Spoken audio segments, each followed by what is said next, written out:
We'll start right here on second row, Chris. Chris Mannix, Sports Illustrated. Mitch, last 3 years, as Vic has, evolved, like how have you seen defenses change with how they've tried to defend him? Yeah, it's a good question. I think just his physical maturation has probably evolved some of that naturally in terms of when he first got here as a 19-year-old, the smaller physical guy that could get up underneath him was a problem. And that took some of it just time of his body progressing and evolving, and then also some fundamental things to help give himself advantages in those spots. I think his shooting's improved, so that's also probably been an added dynamic that teams account for at times, whether they're trying to take away this versus that. And I think there's also probably a big element of his teammates. I think his teammates have grown with him, and the team has gotten better. And so I think a lot of times you see, with a lot of the teams that were left, at the last few months or so of these playoffs, there's something you have to give up when you take something away. That's just what happens when you play great players and really good teams.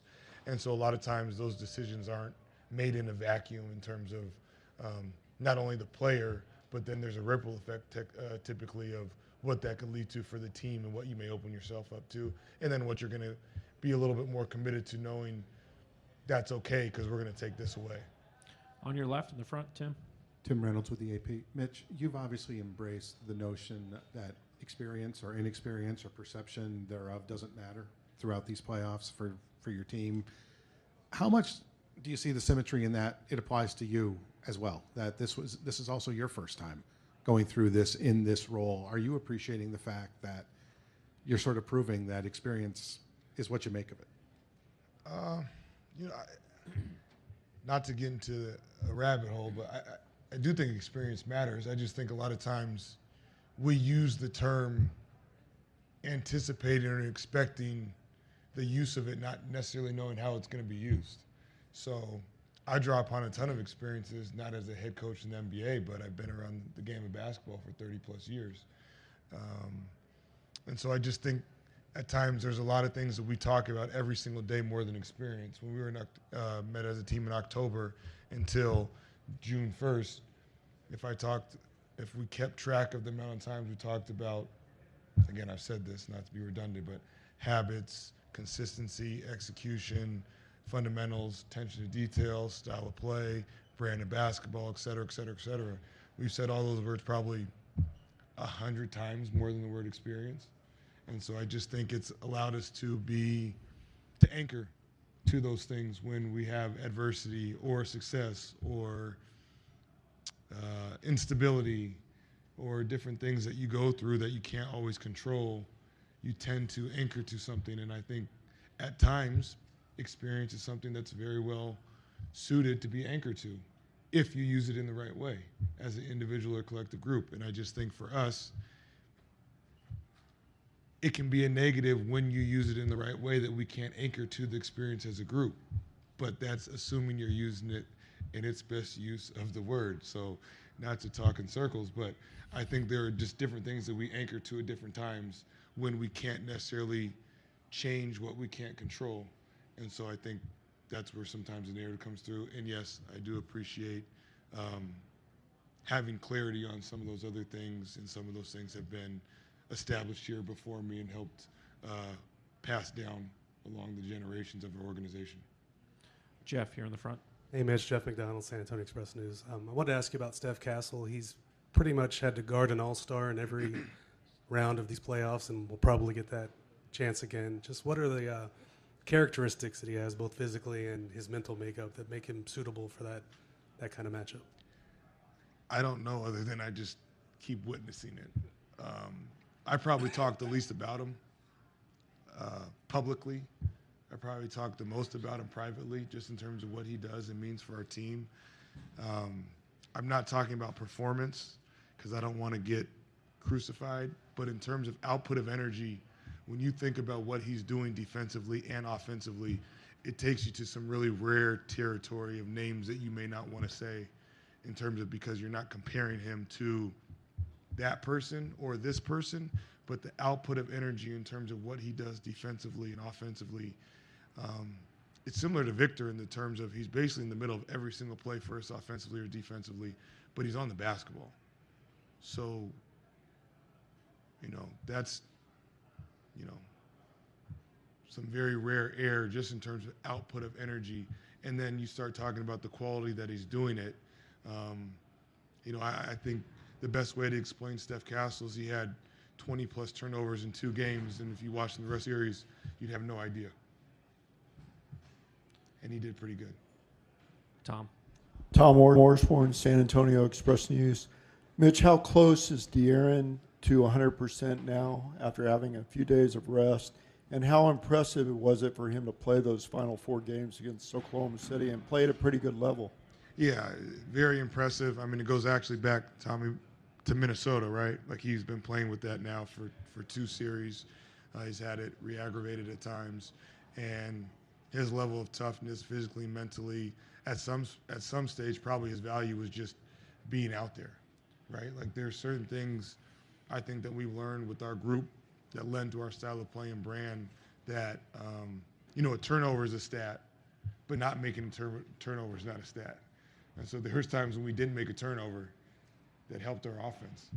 And so when Dylan got healthier and De'Aaron was able to play in that series, things flipped for us a lot of times where, maybe we made a shot or maybe we had an outcome we wanted, but there was a lot of other times where just not turning the ball over was really beneficial for us because maybe that allowed us to miss a shot and set our defense. And so obviously as the series wore on, his impact became greater in terms of production on a box score, but his impact was instant the moment that he got back into a jersey and was available for us. And I'm not sure to answer the question 100%, but it feels like it's moving in a better direction. And with rest, I'd hope he's better tomorrow than he is today and so on and so forth since our last game. Ramona, last question here. Hi, Mitch. I'm just curious. We all talk about Spurs culture. We've all, when I've been out to your facility, I see Pop sitting there mentoring some of the young guys. I'm curious about your relationship with him and how often you talk to him. What's that workflow like? How involved you guys are? And also parts of the culture that he established here. I don't know if you go out to dinners like they used to or you have the list of restaurants around the country or what parts of that you've kept and also which parts you've added yourself. Yeah, my relationship with Pop, the dynamic has obviously changed by the roles that we're in now, but the relationship has stayed the same in terms of feedback, discussion, challenging each other, supporting each other, me asking him a lot of questions, him giving me a lot of wisdom. He's a pretty good resource for what I've been walking through since October and up until now. And I could not have created a better rhythm or build out of him being a constant resource for me, but then also totally giving me the freedom and runway to be able to try to roll this thing out in my own reflection as myself. And that's pretty valuable. I don't know if anyone's, to be honest, ever had that opportunity that I've had this year, and I don't take that for granted. It's not lost on to me the impact that he's had while also really empowering me to be myself. And in terms of the culture, yeah, I think, again, that's a word that can have a lot of definitions, but, he, RC, the whole family, and people that have been in our organization for a long time have just really set an environment of how one operates and interacts with each other in our building and within our program. And I think it allows people to hopefully feel valued and be themselves while also understanding how competitive and how hard we have to work to be where we want to be. And I think there's quite a few of us, Peter, John, Brian, and myself now as the leaders, along with Victor and the players that are trying to maintain and sustain that while also being okay with modernizing things as we go. So my restaurant list and wine list might not be the same as Pop's, but we're trying to connect it all and, again, just keep writing new chapters. Thank you, Coach.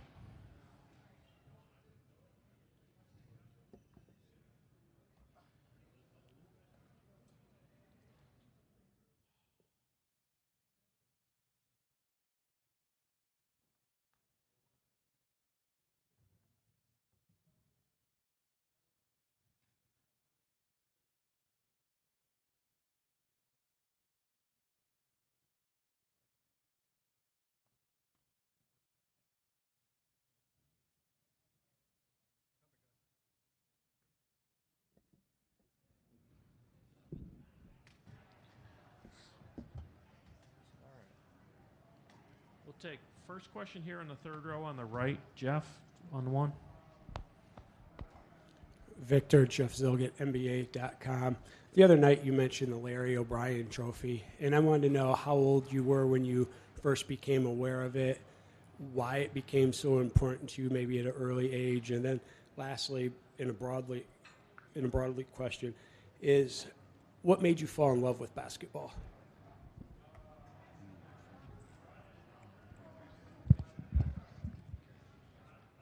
Falling in love with basketball happened really early on in my life. I mean, I have pictures of myself with a basketball at an age where I wasn't even old enough to have memories. And the Larry O'Brien, I don't remember. It really goes too far back. Basketball's really been there for so long for me. But I guess all kids love trophies and medals. Mike over here on the right side. Victor, you saw the 5 banners the first time you walked in here. I know you have a connection to Pop, to Tim, to all the guys from the past, but how do you kind of thread the needle between connecting to that and wanting to start something new with you and your young teammates?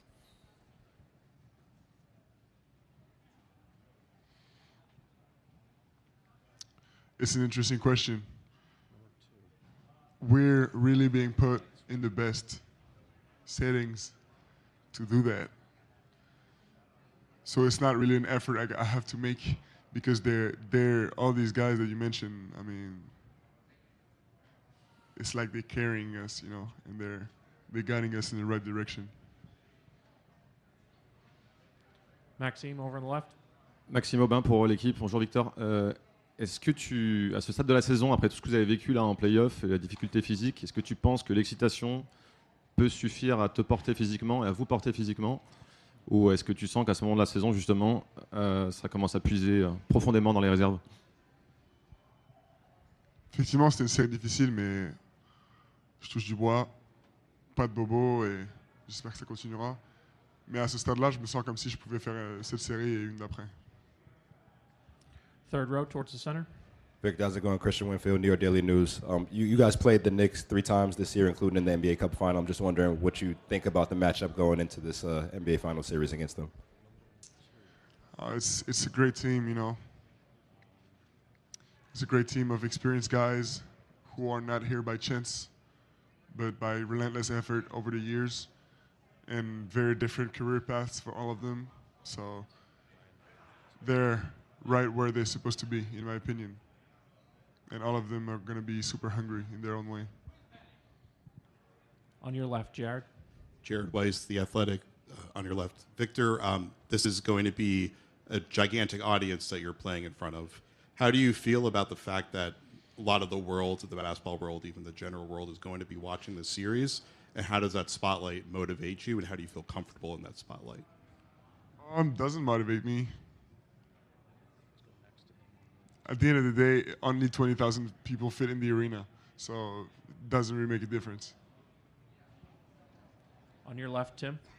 Tim Reynolds with the Associated Press. Victor, going back to the other night, I'm curious, one, did you get the chance to have your conversation with Pop? And two, you guys, there was so much emotion after the game. What was the process like for you of coming down off all that, recentering and getting locked in on this? So for the first question, yes, of course I saw Pop right away when we landed.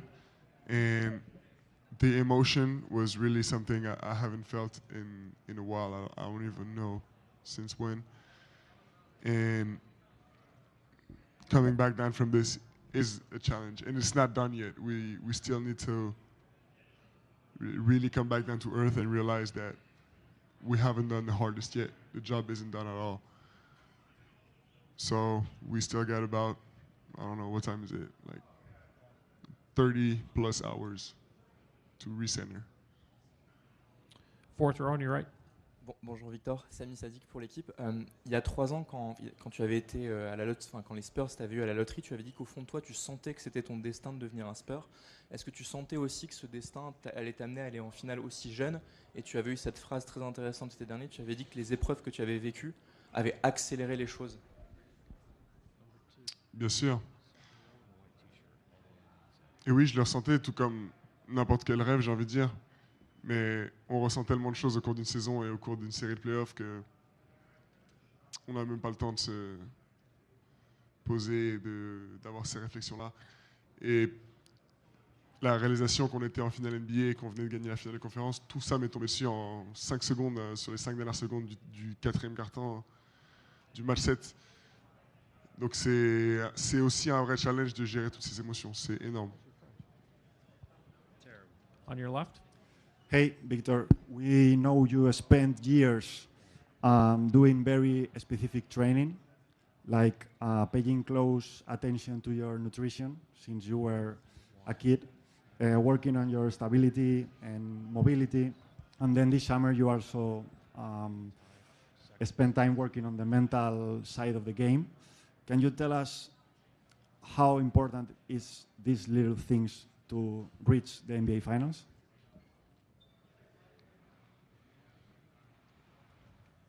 I would say linking those things to directly the NBA Finals would be a shortcut, but it's details are the difference makers. That's what I would say, and it is more important on an individual's career because it's from eating the right stuff at the right time to reaching the NBA Finals. There's many steps in between. Over here, Tim in the back right. Tim McMahon, ESPN. You've had unique involvement and a unique vision for the Jackals. What do you think of the way that group has brought your vision to life? With tremendous effort and results, they dominated the away court on the Game 7. And I've known for years that the Spurs community had this strength in them. And now to finally see it being channeled into something organized and efficient and effective, it's a great joy. Thank you, Victor. Thank you. Julian will be next.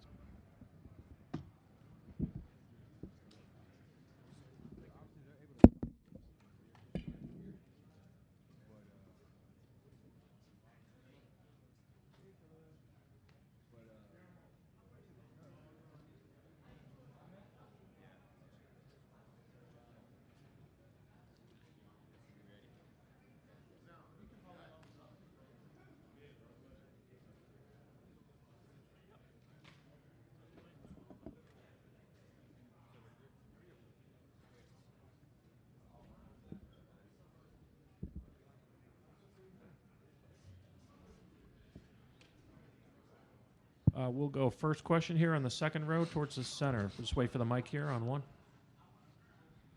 Zach Braziller, New York Post. What's going on? You're one of two New York City guys here in the finals with Jose. What does that mean to you, number one? And number two, do you have any memories of facing him in high school? Yeah, I mean, it means a lot to play in New York for the championship. Obviously, I'm from there. I grew up in Brooklyn, not Staten Island. Thank you.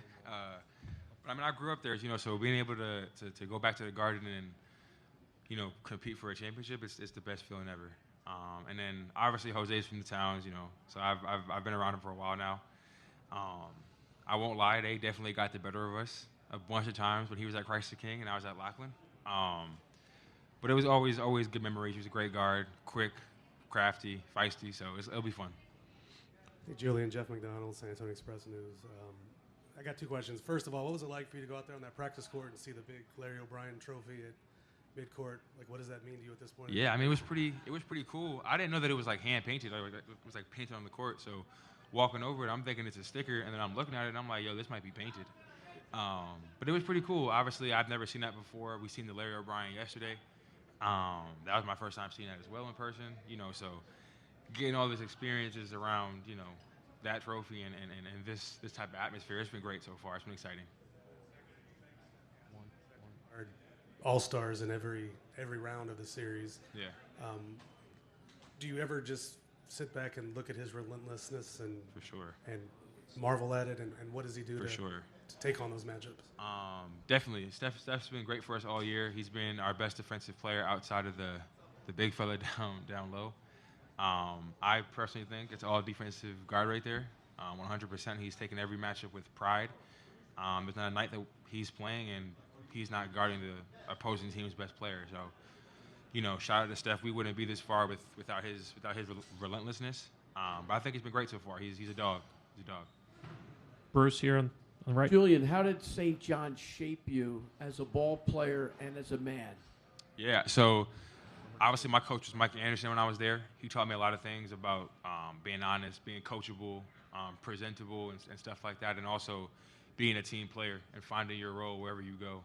He's actually coming to game 1, so I'll see him over here soon. But yeah, he helped shape me in ways that he probably doesn't even know. But and then also obviously being from New York and having those kinds of fans and that kind of pressure and heat on you when you're the guy at your school and stuff like that. It helps you stay poised. It helps you stay even keel. It helps you just be ready for any kind of moment, anything that's thrown at you. On your left, Jared. Jared Weiss from The Athletic. You guys seem to genuinely love each other in the locker room. How did that first build, and how has that helped you get through the tough times in the season to get to the point that you're at now? Yeah, I mean, obviously, a lot of guys are new. It's pretty much a different team than it was from last year. But obviously, me, Keldon, and Dev, and Vic have all been together for about 3 years now. And then you add guys like HB, Foxy, Carter, Steph, Dill, and all those guys bring a light, good attitude to the locker room. And obviously we're all ball players, so we all mesh, we all do the same things.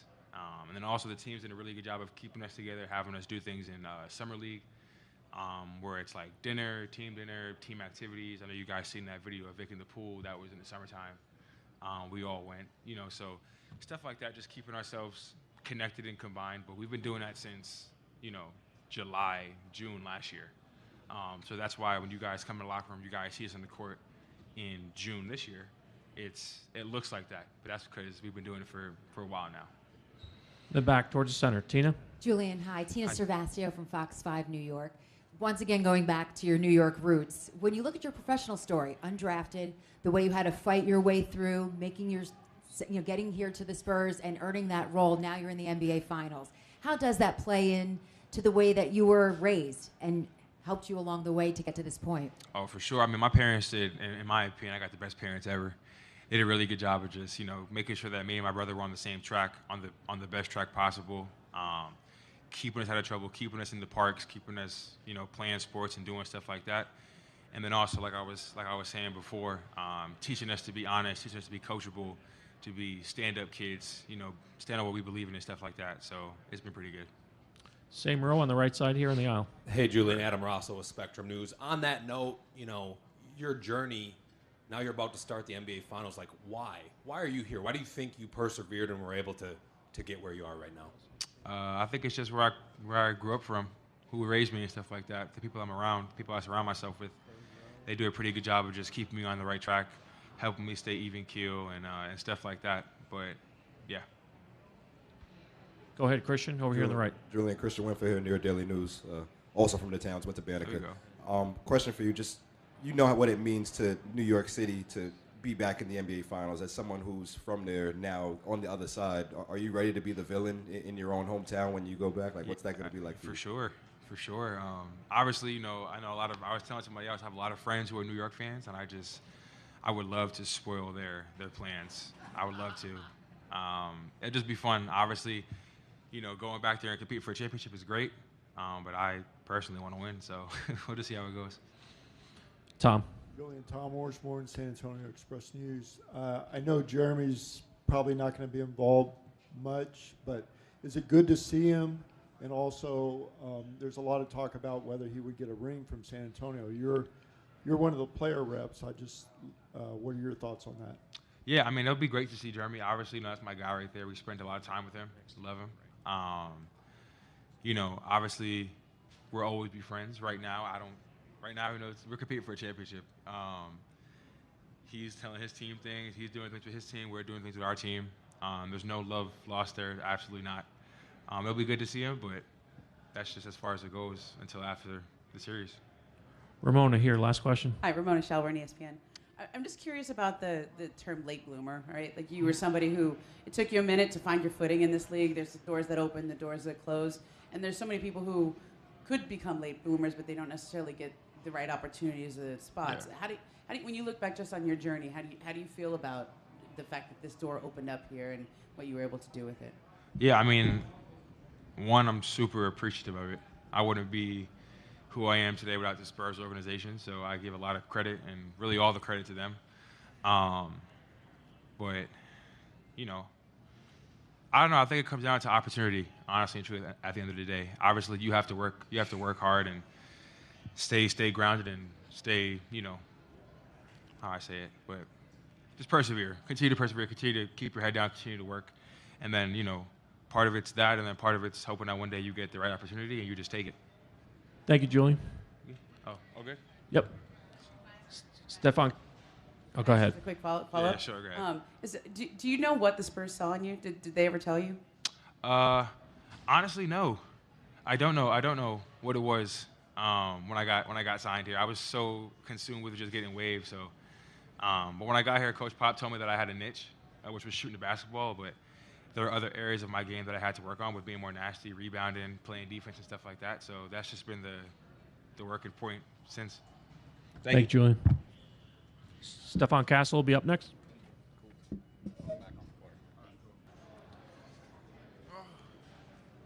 right. We're going to start right up here on one on the front. Tom? Hey, Steph, how you doing? I'm good. Just have a couple two questions. The first of all is you guys are the youngest team to make the finals in almost 50 years. Do you believe that means anything, the inexperience, the youth? How have you guys been able to overcome that so far in this playoffs? I mean, I don't think that was ever a problem for us. I think for us that was really just all outside noise, and in-house we have nothing but confidence in each other, and you know we take it game by game and try to walk this thing down. And I mean we've got to this point, so I mean we've been making history with like every game. It's like we see something new. So I mean yeah, we got 4 more to go, and we got this far, but I mean we still haven't really done anything yet. And then you personally, each round you've had to basically guard an all-star. Kind of been doing that all year. What is it about you that your makeup that makes you want those matchups and gives you success in them? I think just knowing that, you know, it's a positive in my game and it's a strong suit of my game. Just using that to my advantage, and also just my competitive nature, just wanting those matchups and just wanting to win so bad, just doing whatever, you know, it takes. So if that means guarding the other team's best player for 40 minutes a night, then that's what I'll do. All the way in the back, right? Mary Rominger, KSAT 12. Steph, can you think back and describe the emotions you guys felt after that NBA Cup final loss, given it was at that point the biggest game and most meaningful game you guys had played? Yeah, obviously it was a tough loss. It wasn't season ending, so it doesn't feel as bad as probably, you know, your season ending in the playoffs. But yeah, obviously we wanted to win. So I think just us as competitors, you know, we want to win every single game. But I think just we had short-term memory with that. I mean, we still got paid. I mean, how much did we get paid for that? So yeah, we moved on pretty quick. On your right, on the aisle over here. What's up, Steph? Caleb from Atlanta. I know you is, bro. I just wanted to ask, you know, I know you like Non-Vicious. I know you're all with that music. Give me your top 3 from Atlanta. Top 3 from Atlanta? Yeah. I'll put Baby in there just out of respect. For sure. I'll put Prada in there because that's my man's. And for sure. I'll put Glock in there. I listen to Glock before game, so yeah. It's a crazy question to ask. Michael, over here. Steph, at the beginning of the season, you guys were talking about getting the 6th seed. Sort of as the season went on, like what were some of the things you saw that said, hey, we can go get this thing? I just think our consistency and togetherness, it just screamed great habits throughout our locker room, and with our leader being Vic, with how good he is, with how young he is, and for him to not have any ego, I think it just fed great energy throughout our locker room, and especially early to start this year in January, we went on that long run where we won I don't know how many games in a row, but I think just that kind of confidence and that kind of groove coming into the playoffs is what you want, and I think we hit our stride at the right time. So, and yeah, also we have the best player in the world on our team. Jeff, next row. Steph, Jeff Zilgett, NBA.com. Sort of a follow-up to the defensive question that Jeff asked. What drew you to that side of the ball, and when did you sort of realize that could be your calling card? I think my competitive nature, not wanting to take plays off, just having pride in guarding one-on-one, and I think just the success that I had at UConn with it and understanding how much of that was needed for us to win, I think it kind of just became natural for that to be a part of my game. And I don't think it was ever a weakness of mine, but I don't think I ever seen it before UConn as a strong suit of mine or a high skill of mine, and now I do, and I think it's a big part of my game now. So yeah, I don't take that year for granted, and I think just learning how to win, I think it's very important to winning. So not taking any possessions off, and just holding that competitive nature and trying to impose that on every possession is what drew me towards that. Christian. Stephon, Christian Winfield here with the New York Daily News. Sticking with the defensive topic, the numbers with you guarding Jalen Brunson significantly skew in your favor. I'm just wondering what you make of that matchup and what's worked for you when guarding him. I think what's worked for me is trying to be physical with him. He's obviously shorter than me, but he's a very physical guard. He gets to his spots well, uses deception well, has great footwork. So trying to be as disciplined as I can, crowd his space, but not give him, the angles that he's looking for. I mean, at this point, he's seen pretty much every coverage, been guarded all kinds of ways. So, just trying to impose my will and use my physicality to my advantage. Steph, Ian Begley, SNY. Just along those lines, as a competitor, as a defender, how much do you look forward to a challenge like that? I love those challenges. I ask for them, to be, honest with you. And sometimes it gets in the way of me missing a rotation or, me not being in the right spot for my teammate because I'll be so locked in on, those matchups. So that's one thing I'd say I have to, get better on is the team defense aspect of things and not just making it about me and another person. But, I just think just riding off of my competitiveness on that side of the end and then just using my techniques to my advantage. I think our coaches do a great job of giving us the tendencies on what guys like to do and the spots that they like to get to. So using that and trying to be smart and play aggressive defensively without fouling it's fun to do when you do it right. And I know how big of a part it is to winning. So yeah, I don't have any problem doing that.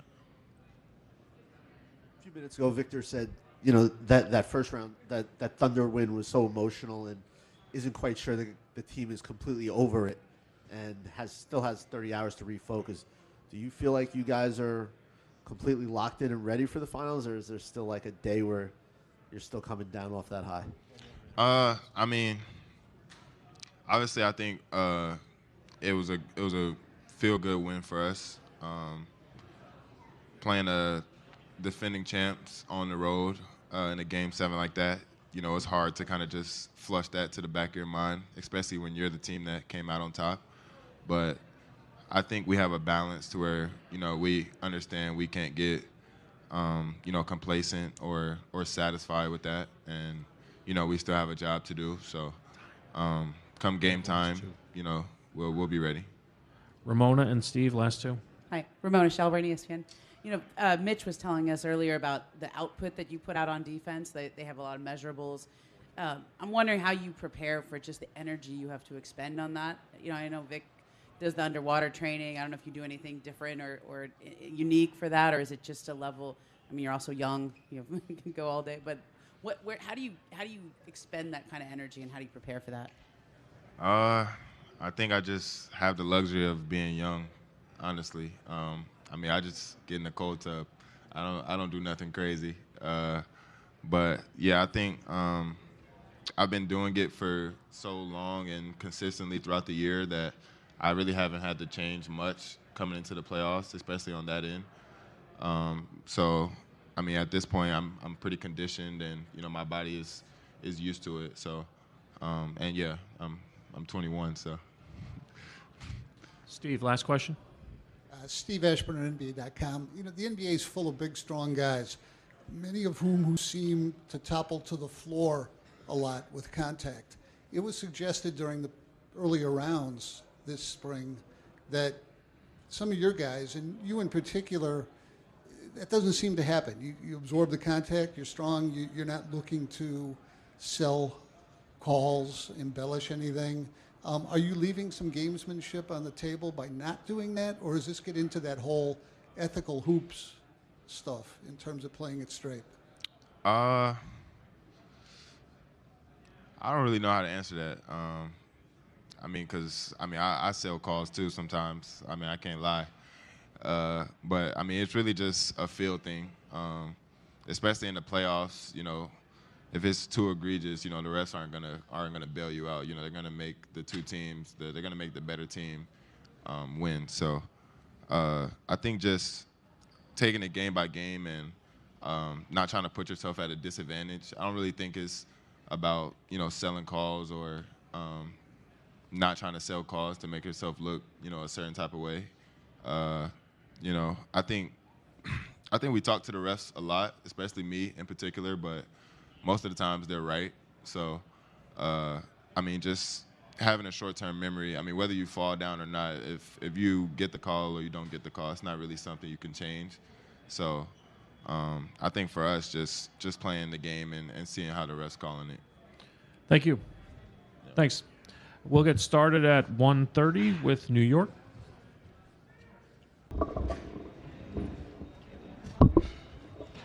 We're going to get started on the front left with Joe. On your left. What's up, man? Joe Barton from The Athletic.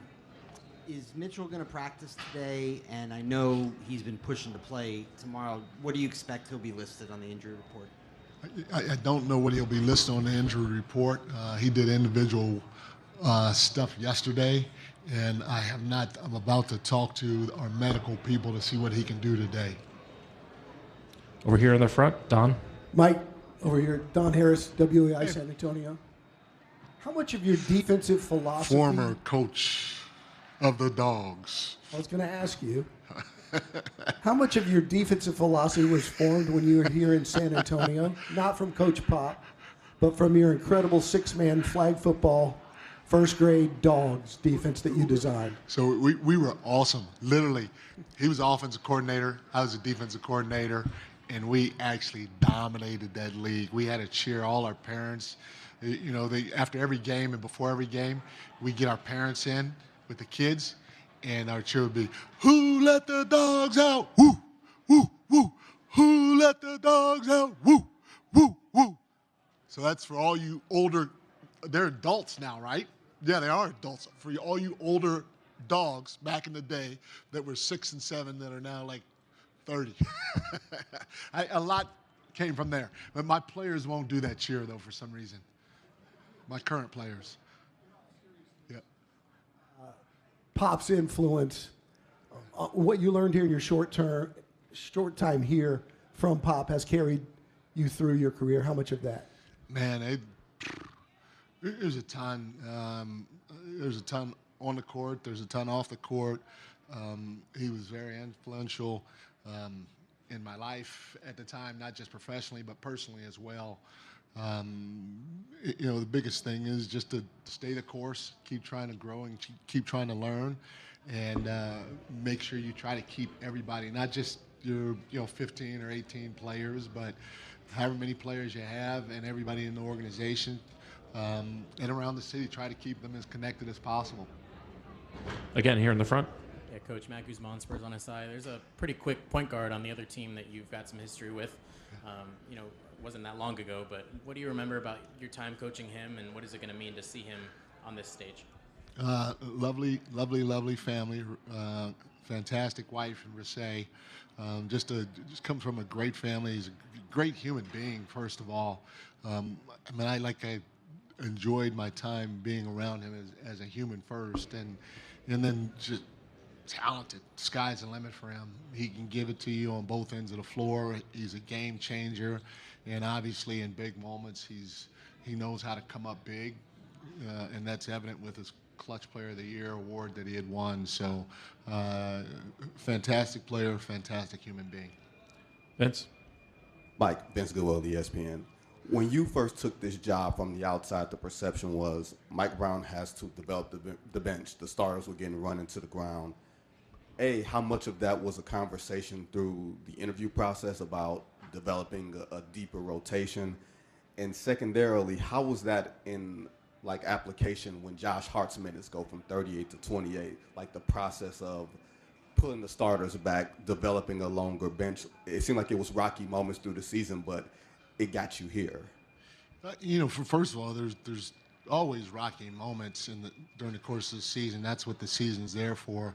I actually hoped that there would be some big rocky times or adverse times, because you have to try to fight through them as an organization, not just as a team, but as an organization, to see if everybody can stay connected during those times, because getting to the finals is not easy. And if you can navigate through some of those adverse or tough times throughout the course of the season, you'll give yourself a chance when it really matters, which is in the postseason. In terms of the minutes, it's just a philosophy that I had. This is one of the many things that I learned from Pop and Steve. Steve was really good at trying to play a lot of different guys.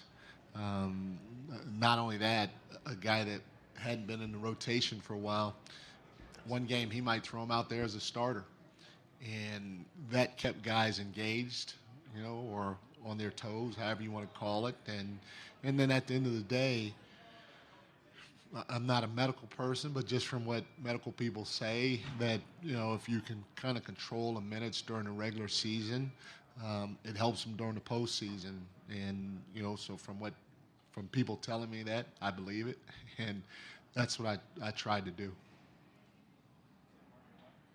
Mike, Tim on the Reynolds. left front, Tim. Tim Reynolds with the AP. Good to see you. You too, man.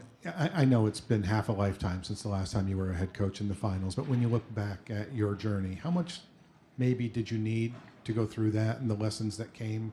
How do you think that helped shape the next 20 years of your coaching life, or 19, I guess, of your coaching life? Everything. I'm a firm believer that, stuff happens for a reason. And, I've enjoyed every single job that I've had. My time as an assistant under Steve, that was fantastic for a lot of reasons, not just professionally, but personally too. I had an absolute great time,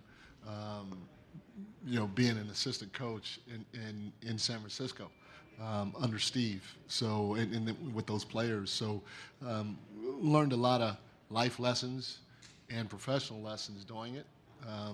Obviously, anybody that was a head coach would want to be a head coach for 30 years until they retire. The pay is a little different. But at the end of the day, I wouldn't trade anything that I went through along my journey for just being a head coach the whole time, because I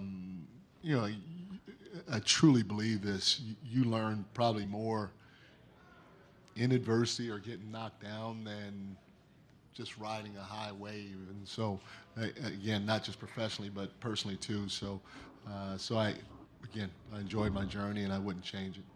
Last question, Robert. Mike, you talked about the alignment with ownership, front office, coaching being so important to reaching, this stage. James Dolan's ridden highs and lows with the Knicks over his ownership tenure, but from your perspective as the top of the pyramid, what's been the most important thing he's contributed as his part of that alignment? Just his willingness to challenge us in a respectful way. I mean, it's his team. He's the boss. He's not, I guess, overbearing or around all the time. When he is, we don't always talk about basketball. We talk about other things too, but he challenges Leon. He challenges me. He challenges the players in the right way. And, you want that from your boss. You want to be challenged. You want to be pushed. But there's a way to do it, and there's a way not to do it. And, my short time around him, he's been fantastic in that area. But in the same breath, too, he's adamant about giving you if you bring to him, what you need, and there's backing with it.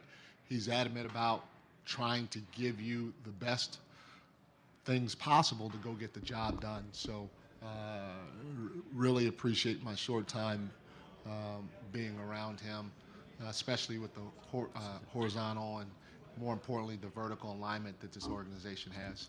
Thanks, Coach. Jalen will be right up. Thank you, guys.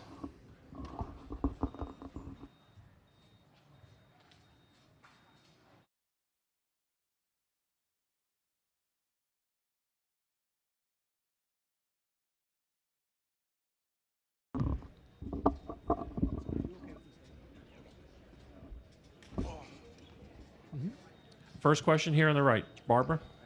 Hey, Jalen. What does it mean to you and your family? I mean, you and your dad, 27 years apart, are going to be the first players to ever play in the NBA Finals for the same team. And did you attend any of those games or remember? Definitely don't remember. It's pretty surreal. I'm not going to lie. It's something I haven't really thought about. But I feel like once the season's over, once the career's over, there'll be times to think about the stuff that we're able to go through together. But it's definitely a cool feeling. Again, same row. From your matchups this year, what have you made about Castle as a defender and how he defends you? He's great. I think his intensity and tenacity is special. He plays with a chip on his shoulder, and he's had that since I've seen him at UConn. And the way he's played over these first couple of years of his career, I mean, he's going to be a great player, great defender, and but he's tough. It's something you have to game plan for, and just be smart. On your left, in the front, Tim. Tim Reynolds with the Associated Press. Jalen, you've played on big stages, obviously, 2 national championships, playing for USA Basketball in Manila. You've never played with a finals logo on the court or behind you or whatever. Do you expect it's going to feel different, and if so, how? Do you think it might feel different? I mean, yeah. I feel like everything leading up to Game 1 is going to be definitely heightened, just because of the everything that goes on around it. I think most importantly, when you prepare the right way, when you do everything, you do your routines, you treat it like a normal game. It allows it to be as normal as possible for you. So for me, just trying to make sure that I'm level-headed, making sure I do all the things I need to do pregame wise, not change anything just because it's the finals. Standing on your left. Dan Devine, Yahoo Sports. Jalen, you've talked a lot about the adaptability on the offensive end for your team, the different styles you can kind of go to. Defensively, they kind of bring a lot of that to the table, too. I guess as you've dug into them, what have you seen from the diversity or the versatility of their defense? Yeah, they're very physical. The way they play, obviously, they're able to pressure on the perimeter. Obviously, having Wemby down there and on the weak side creates havoc.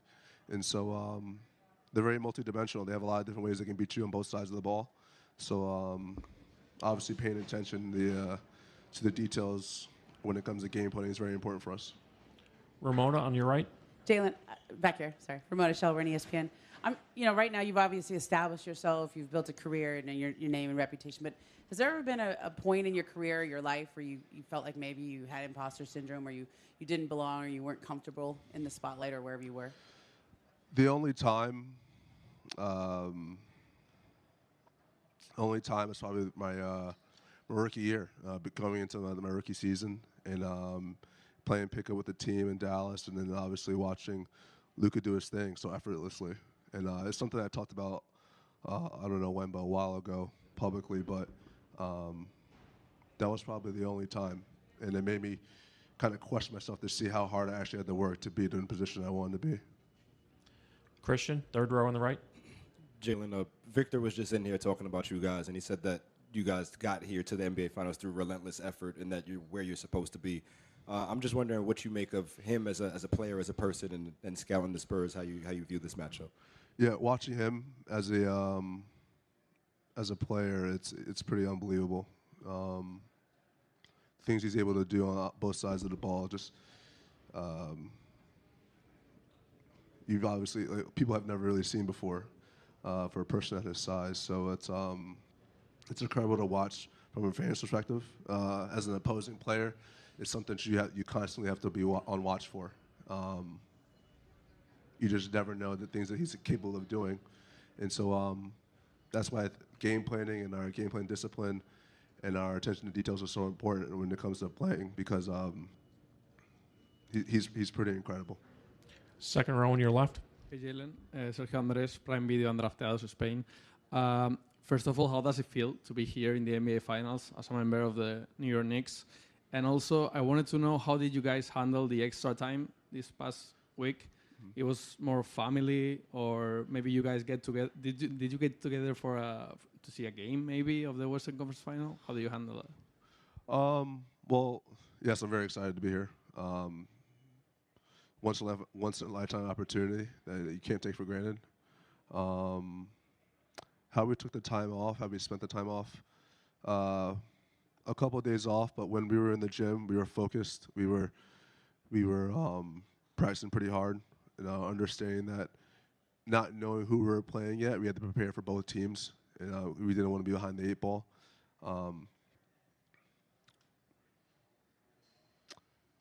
It was really important for us to have those days because we saw how we came out in Game 1 last time when we had the rest days. So I feel it's really important that those days we had were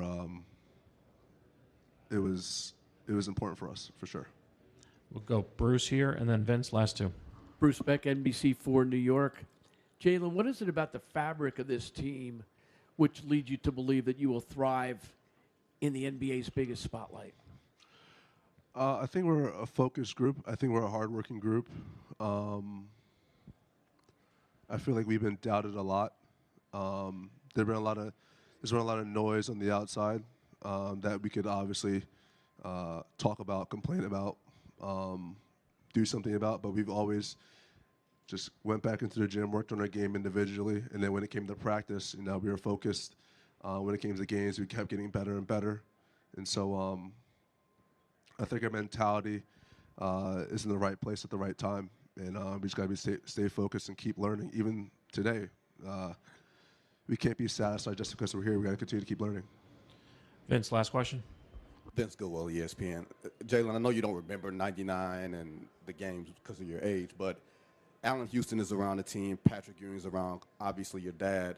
Mm-hmm. As you've been in this position of being a leader, is there anything that you take from those stories that you've heard from the fabric of that team that not in this position that you implement as far as being a leader?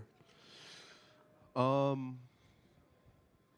think when it comes to being a leader, there are a lot of different leaders in this world. And so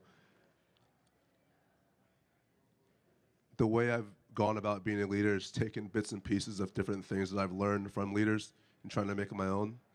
You hear stories about people's experience in different situations. And so, but the biggest experience you get is actually going through things. And so as a leader, just making sure that we're all on the same page, we're all learning together, we're all accountable for each other. we're going to go through this together. Ups and downs like we have been, we're going to go through this together, and that's what's most important. Thank you, Jalen.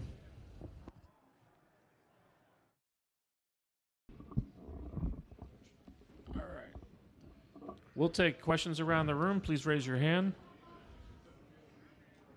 Ian here on one. Ian Begley, SNY Landry. Just what's it like to actually be here day before game one, but just at this stage professionally for you? Yeah, it's special.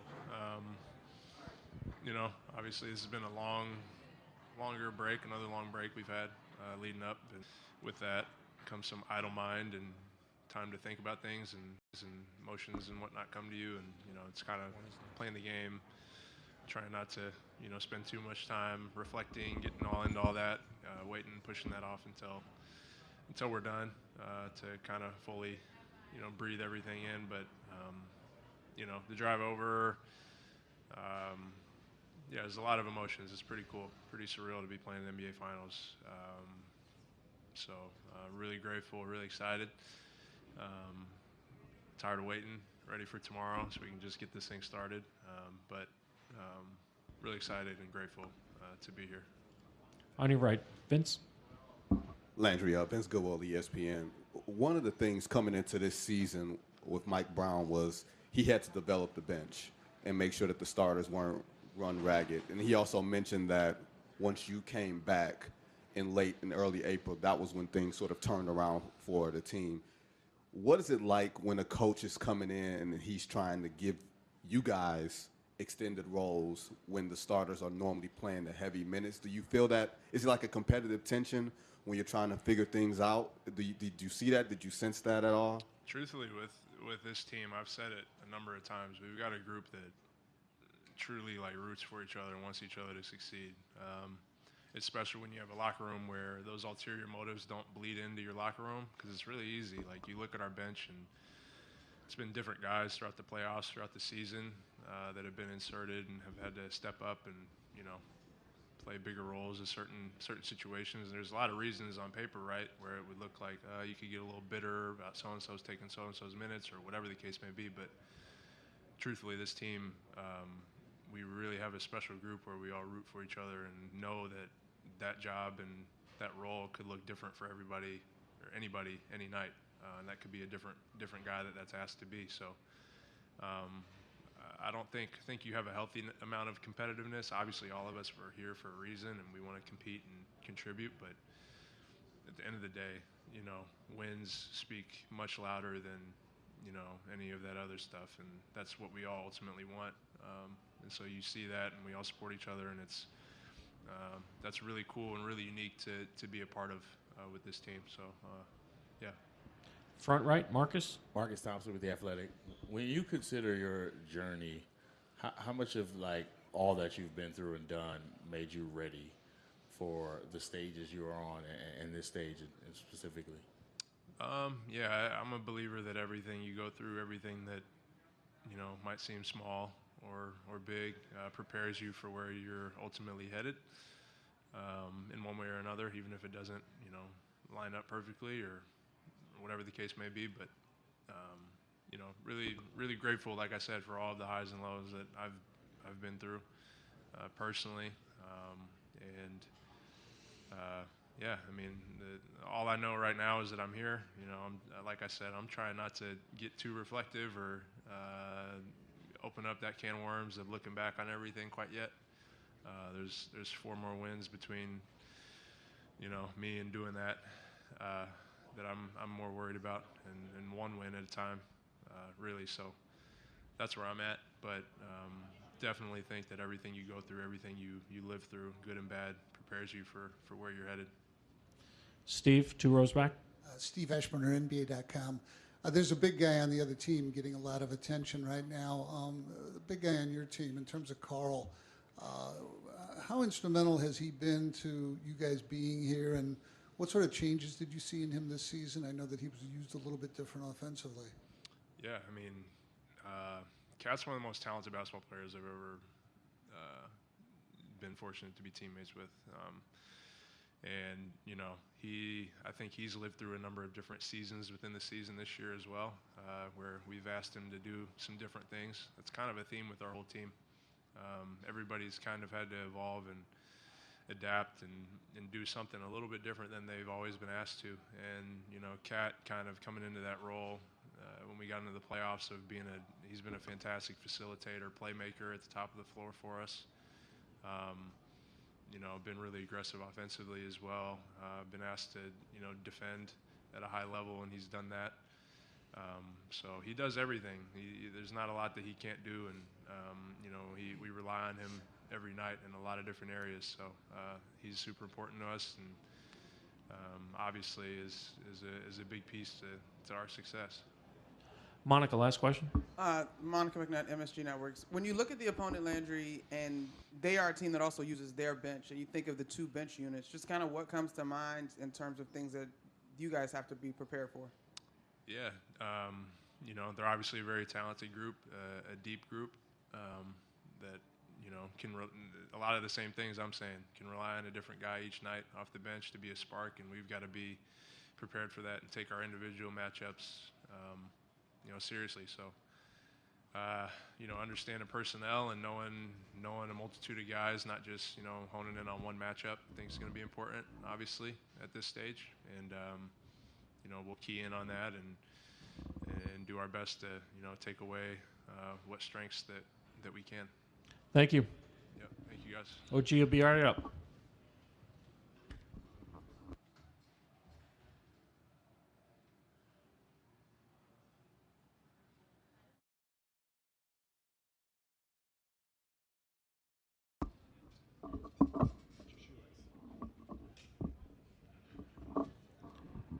We'll take questions around the room.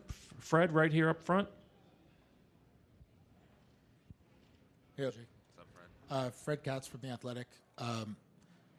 With Wembanyama, they usually have him guard Josh against you guys and kind of linger into the lane. The last time you guys played, that opened up some opportunities for offensive rebounds for you guys to slide in for offensive boards. How are you managing that when you're often in the corner on those plays? What are you looking for? How are you trying to take advantage of that baseline when he does have to step up? Just seeing where the ball's going off the rim, as well as like who's guarding me, and if going under or over, and then also doing it but managing to try to get back as well. So cutting under and maybe going through the middle, just seeing where the ball's going from the rim and where the shot is coming from. OG, Joe Varden from The Athletic. What's it like for you to be back at the finals for the first time since 19? Like, how do you feel like you've grown as a player, but then also how is the experience of being back hitting you since you've seen this before? Mm-hmm. Oh, yeah. I mean, I was a young player last time I was back. So grown a lot on and off the court and as a player. And it's really cool, you know. The first time, it was really cool, but it wasn't the way I would have wanted it, you know. So this time, just happy to be here, happy to be healthy, just excited for the games to start. Over here on the right side, Monica. Monica McNutt, MSG Networks. When you look at the Spurs, besides Victor Wembanyama, what is it that makes those guards that they have so dangerous? Just they're relentless, you know. They're always attacking, always getting downhill, creating plays. And then, yeah, like you said, they're just a very versatile team, very deep. They have talent all over the court at all positions. They can all shoot, drive, do everything, and they rebound really well too. So if they're getting the rebound, they can push one-man fast break or just push the pace. They really speed the game up. They do a great job doing that. Zach over on the right. What's up, OG? Zach Lowe, The Ringer. You've guarded Wemby a lot when you've played them. Is there anything you can do to prepare to guard a guy that tall and any other player that you can look at? Like, I guarded him. He's kind of similar, or is he just a totally unique assignment? Mm-hmm. He's pretty unique. I mean, there's little things like maybe like guarding like a Jokic or like a Porzingis or like a Joel, but he's different. Like you said, he's taller, and yeah, just being aware of where he's at all over the floor. You know, he can do everything. Super talented, and just. Go ahead. Sorry. Just being aware of him at all times, just trying to make it as difficult as possible. Monica. The way you guys have gotten to this point, the 11 straight, What does it say about where this group is right now? Oh, just that we're in a great rhythm, you know, offensively, defensively. We're just really gelling at the right time, clicking on all facets. Any other questions? Right here, last one. Marcus up front. OG, you've always been really one of the better corner three-point shooters in the league.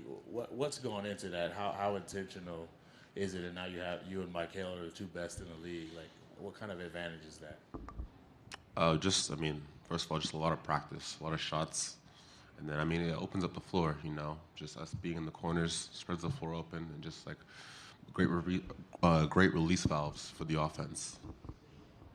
Thank you. That's it for in here for today. Thank you, everybody.